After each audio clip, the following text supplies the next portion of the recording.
রাসূল সাল্লাল্লাহু আলাইহি সাল্লাম কবরে জীবিত নাকি মৃত? মৃত। আত্মার জগতে থেকে তিনি জবাব দিচ্ছেন। নবী বেঁচে আছেন কবরে, এই কথা মিথ্যে। আমার নবী মরা না, জিন্দা। জোরে কোন, জোরে বলেন। আরে নবী তো দূরের কথা, আল্লাহ তাআলা বলেন ওয়ালা তাকুলু লিমান ইউকতালু ফি সাবিলিল্লাহি আমওয়াত বাল আহইয়াউ ওয়ালাকিন লা তাশউরুন। আল্লাহর রাস্তায় যারা মারা গেছে তাদেরকে মৃত বলো না, তারা কিন্তু জীবিত। এ কথা কার? জোরে বলেন। গুনাহগার পীর সাহেব কি গুনাহগার কাটি মারা গেছে নাকি? আল্লাহর রাস্তায় না শয়তানের রাস্তায়? তাহলে সে তো জীবিত। আল্লাহর কথা। খান বাহাদুর আহসানুল্লাহ মরা না জিন্দা? কোন কথাতে? আল্লাহর কথাতে। জোরে বলেন ঠিক কিনা?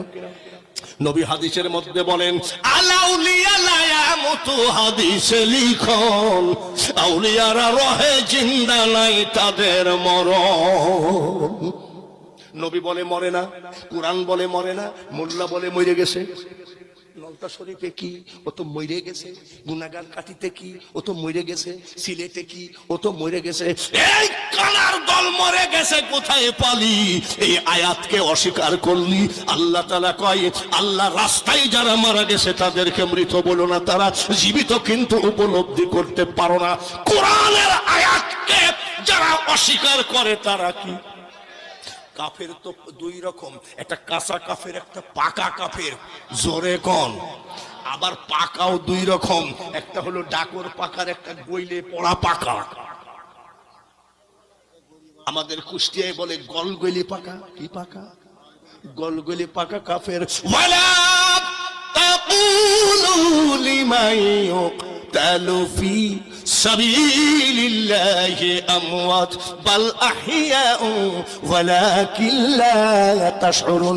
আল্লাহ তাআলা পরিষ্কার করে দিলেন খান বাহাদুর আহসানুল্লাহ রাহমাতুল্লাহ আলাইহি সম্পর্কে। গুনাহগার কাটি পীর সাহেব, শাহজালাল, শাহপরান, আমানত শাহ, বদর শাহ সবার সামনে প্রমাণ করে দিলেন আল্লাহ তাআলা খবরদার, ওরা মৃত না, ওরা জীবিত। আমরা বিশ্বাস করি আল্লাহর ওলি মরে না, আর ওরা বিশ্বাস করে মরে ভূত হয়ে গেছে। চরমনায় যারা আসো বাংলার মাটিতে, তারা শোনো, তোমাদের গুরু হলো কারি ইব্রাহিম রহমতুল্লাহ আলাইহি। গিয়ে নবীজি রওজা শরীফে সালাম দেয়। এবার নবীজি ওয়া আলাইকুম সালাম বলেছেন, কারি ইব্রাহিম নিজে কানে শুনে আনন্দ কি বলে চোখের পানি ঝরায় কাঁদতেছে। অন্যান্য হাজী সাহেবরা বলতেছে কারি সাহেব হুজুর আপনি কাঁদেন কেন? বলে আমার নবী সালামের জবাব দিয়েছে, আমি তা নিজে কানে শুনেছি। বলে তাহলে এটা দুঃখের ব্যাপার না, এটা কান্দার ব্যাপার না, এটা আনন্দের ব্যাপার।